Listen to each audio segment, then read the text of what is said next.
Hey, my friends, Kat Miller here. I hope you're doing really awesome. In this session, I'm going to be sharing with you how to create a content strategy that gets you clients.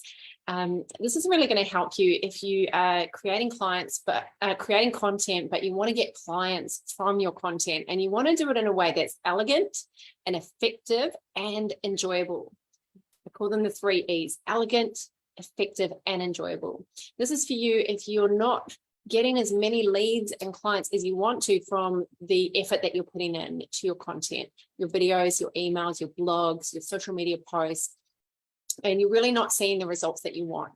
You want to get more clients, you want to grow your email list, your Facebook group, your followers on Instagram, because a lot of business owners, they tell me that they are creating content, and they know that creating content is one of the most important things to get qualified leads and qualified clients.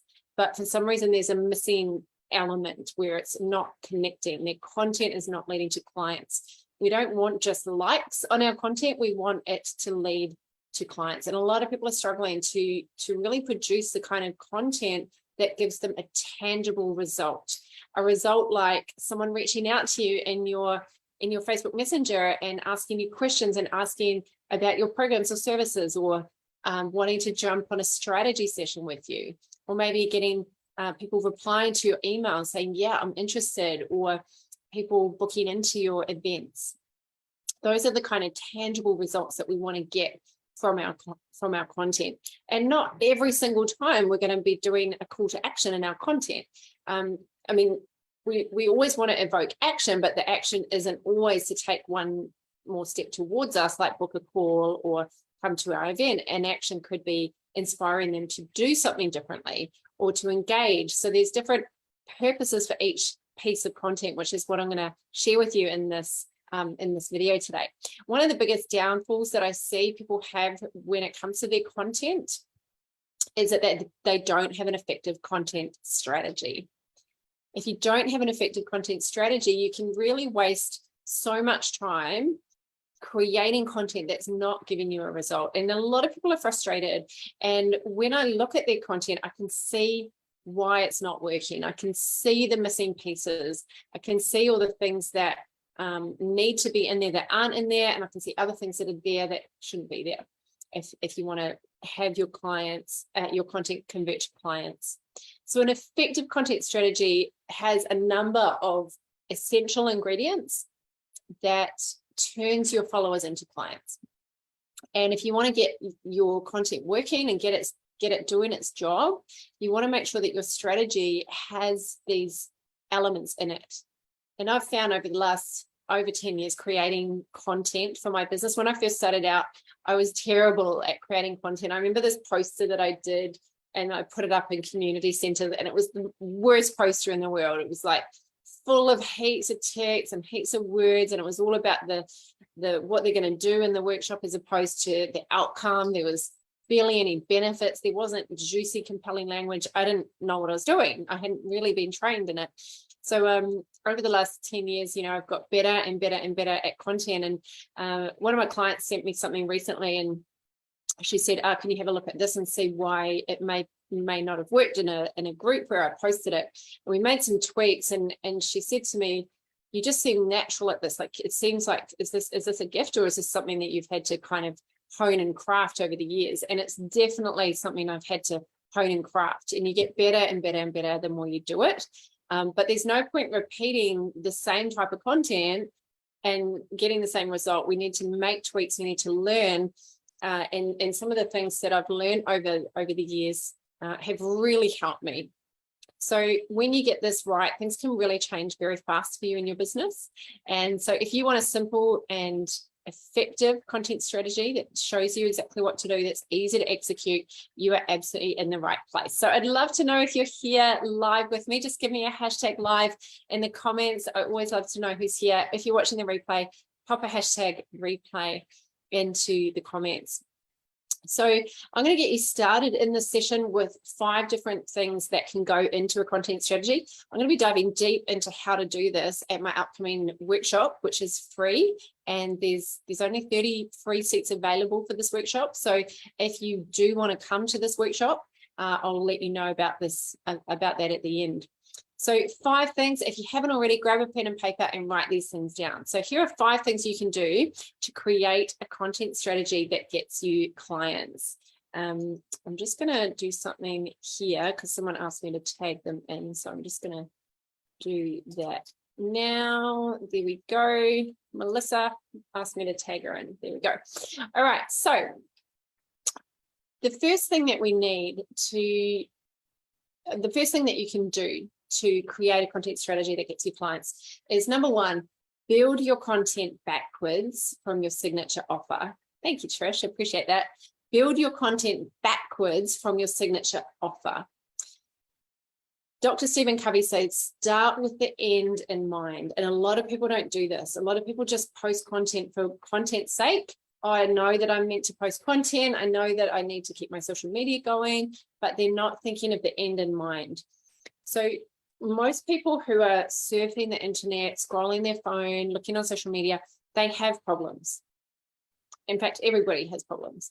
But they're not at a logical level looking to solve certain problems. Like, we all have many problems, but we often don't know what we're looking for when we're scrolling. We're just looking for entertainment, maybe some connection, maybe some tips, some whatever. So we're not usually going in with a specific problem that we want solved. We're typically not going to social media to buy stuff, but everyone has multiple problems. And so if they come across something that will solve one of their problems that you can help solve, they will stop. And so we want to meet them there. We want to meet them at that problem that they have, because otherwise it's just interesting or nice to have information. So we want to make sure that we have an irresistible offer that solves a problem. And then from that irresistible offer, we reverse engineer back and create content that's going to lead to that offer. I was sharing in the inner circle tonight, there's 5 different types of content that I recommend. The final one we call the exchange content. So until we ask for that exchange, like a direct invitation, I call it the irrefusable offer, and it's an invitation to that, all of this content has a job to do. And what we need to do is really think through some key things. We need to think through, what are they currently believing that's stopping them from solving their problem? What do they currently believe that isn't true? Because your potential clients believe something, and that's why they haven't invested yet. They've got a limiting belief there. So what are they currently believing? And then what do they need to believe in order to invest in that final offer that you have? What do they need to believe? Maybe they need to believe that it's simple, that they can do it, that the methodology works. Maybe they need evidence, facts, stats, testimonials, case studies. They need to believe certain things, and our content needs to tick off certain beliefs and change beliefs in order for them to take that up. What do people need to know about you? What do people need to know? What do you like to work with? What's your style? What are some of your philosophies around your topic? What do they need to know about your method, your methodology? Because they might love you as a person, they might love what you're offering, but the actual method of how to get a result, they don't like the method. So you can overcome myths and misconceptions people have about your method in your content. What do they need to know about the solution that you offer?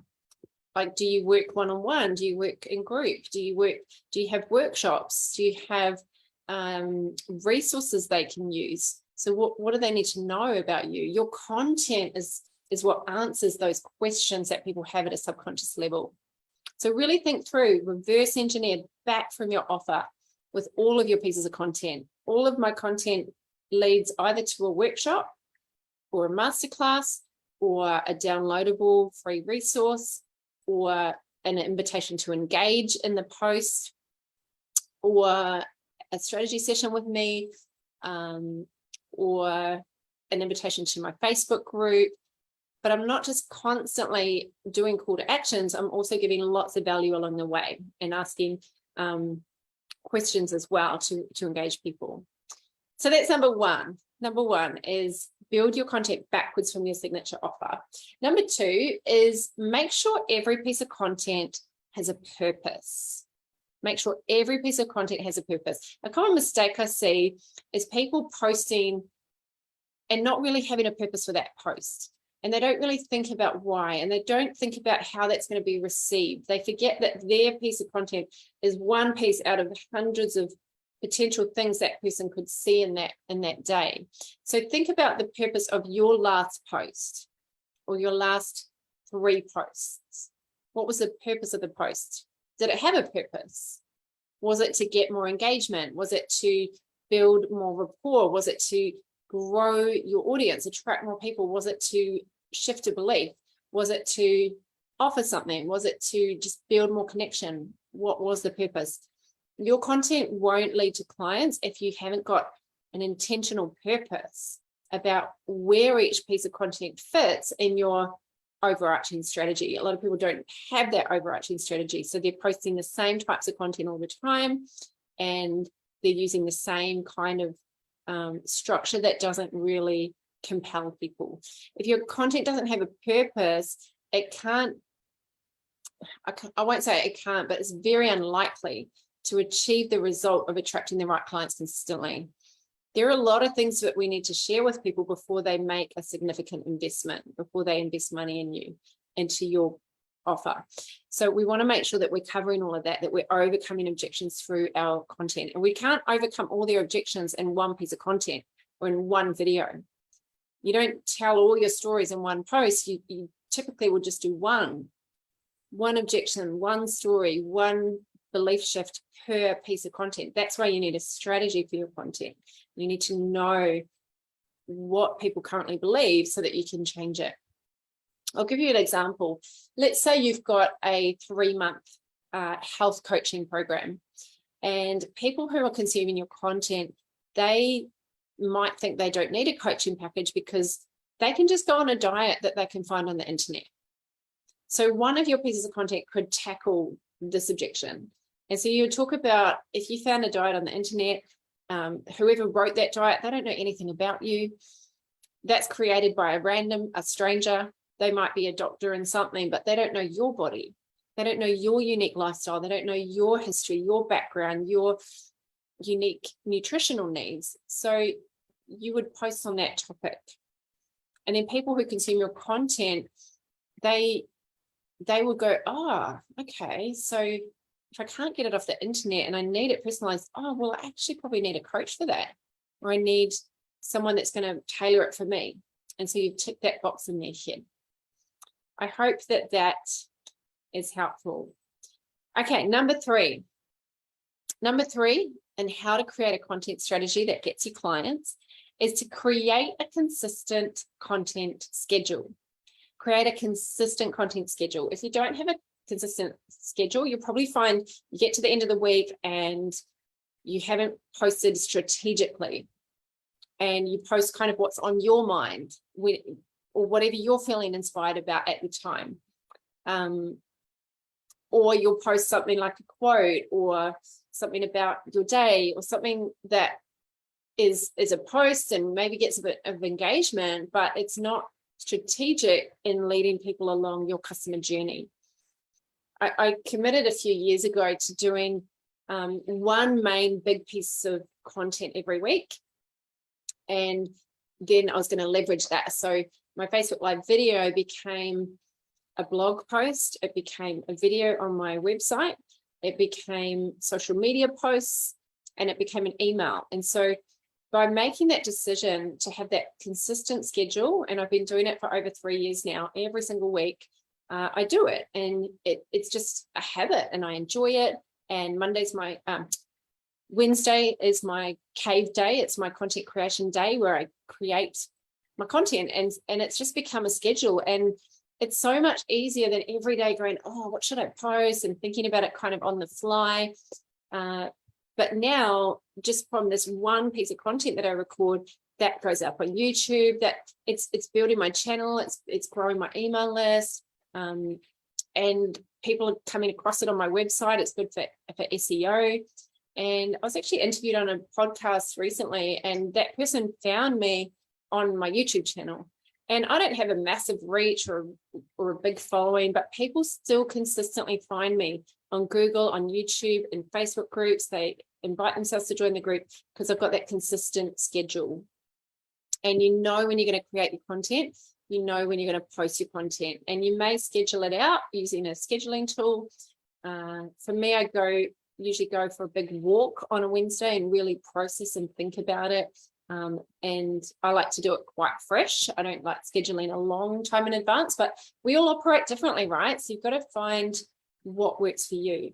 But when you create the schedule, you want to look at what you're going to post, what type of content, when you're going to post it, when are your clients, potential clients online, when are they most likely to see it? You can look at your insights on Instagram. You can look at your open rates on email. You can look at when people are looking at your blogs. What platforms you're going to post on.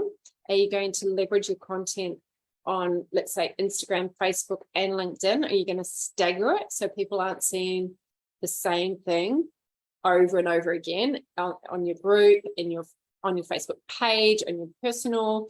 You don't want to kind of bombard people with the same thing all the time. So staggering can be a good way to do it. So you really want to think about that consistent schedule.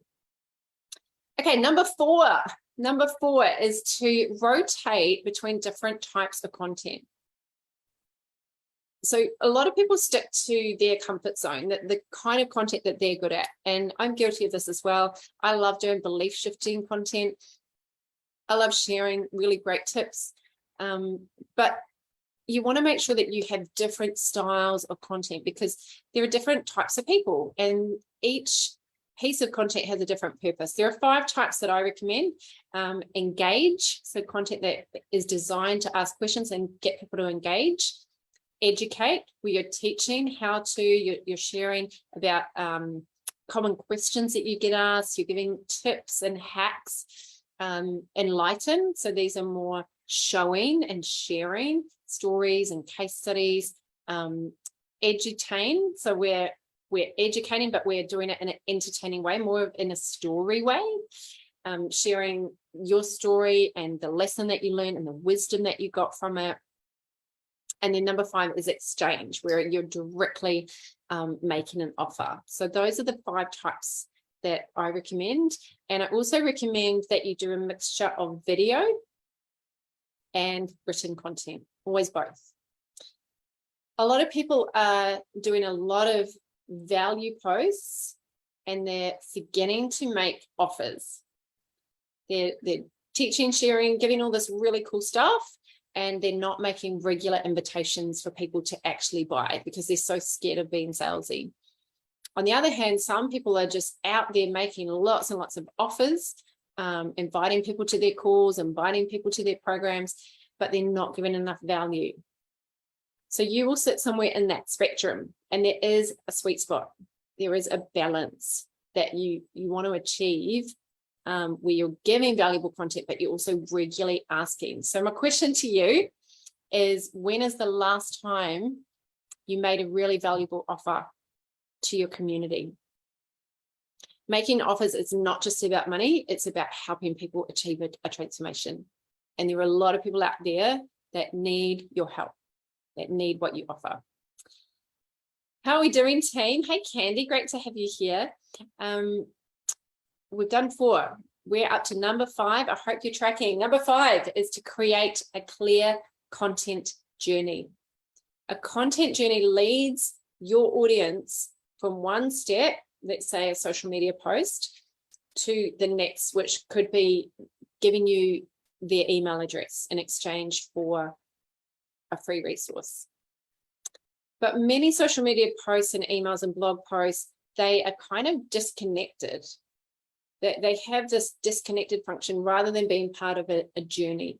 So they come across this post, then they go here, then they go into this funnel, or they go into this automated email nurture sequence, and they get looked after and nurtured. And then you can really look after them, give a lot of value, build connection, people will get to know them. And then eventually you make them an invitation. But if they're just kind of standalone things, there's no incentive for people to do anything after they've consumed it. If you're like, hey, I created this cool thing, do you want it? And then they get it, now what? So we want to make sure there's a journey where you're following people up, you're asking them how you found it. We want to make sure there's somewhere for them to go. Maybe it's to watch a video. When they join your Facebook group, what's the sequence of events that happen? What kind of content do they get? Like, for example, you might do a blog post, and then instead of just ending your blog post, you might say, hey, I've created a free resource with that for this. Put your name and email address and I'll send it to you. So now they're going along the journey. Email addresses are gold. People who opt in to your email address, to your email, they are a lot warmer because they've already said yes to you. I have hundreds of people open my emails every time, and I would never be able to get that result on social media, just using social media. Like, it's because my email list is an asset. Anytime I've got a workshop, most people come from my email list. So you want to think of your content as a journey, not just standalone pieces. So that's a lot, team. If you want to get results from your content, it's probably time to really look at these pieces of the strategy and see which is missing. I'd love to know in the chat box, sorry, in the comments, which one kind of stood out to you the most, like out of those 5. Was there one that you kind of thought, yeah, I really need to focus on that? Like, I really need to put more attention into that. I'm just going to give you a recap of them. Number 1 is to build your content backwards from your signature offer. Number 2 is to make sure every piece of content has a purpose. Number 3 is create a consistent content schedule. Number 4 is rotate between different types of content. And number 5 is to create a clear content journey. So just put a 1, 2, 3, 4, or 5 into the comments. I'd love to know which is the one you really want to focus on the most, or which are the tips that you enjoy the most. And if you want help with this, if you want to be able to create compelling content so that your marketing becomes more enjoyable, you show up with more confidence, and you know that you can consistently attract leads and turn them into clients using your content strategy, this is why I created a free 1-day workshop, and it's called How to Get Clients from with Compelling Content. I only run this workshop once a year, so if you would like to know exactly how to get clients from your online content consistently, and not just any clients, but really great clients, just pop the word workshop into the comments now. Just pop the word worksheet. Hey, Sarah, great to have you here. Sarah says, build your content backwards. Makes sense. Yeah, thanks for sharing, Sarah. So pop the word workshop if you would like to know more about this workshop, and I'll send you all the details. Basically, it takes the best of what I've learned over the last 7 odd years of creating content online. I've learned so many different things that I'm constantly helping my clients with. We're constantly tweaking and getting the message clearer and more specific and more juicy and making it more attractive. And I've laid it out in a simple formula that anyone can follow. I'm sharing how to create a 4-week content plan that you can create in less than an hour. I'm talking about how to structure your content, what should go into it using my 7-step content formula. I'm showing the exact phrases to never use in your content, what to avoid. I'm going to give some before and after content makeovers. So you've got examples to really bring it to life. Basically, it's all about how to get booked out with amazing clients consistently using your content. So there's only 30 free tickets available. So if you want to be in the first 30, pop the word workshop into the comments now, or you can DM me the word workshop and I'll send you your free invite. So until we meet again, my friends, take care, and remember, the world needs your words. The world needs your words. So keep shining, keep showing up, keep sharing, because you matter. Big love. Talk to you soon. Bye for now.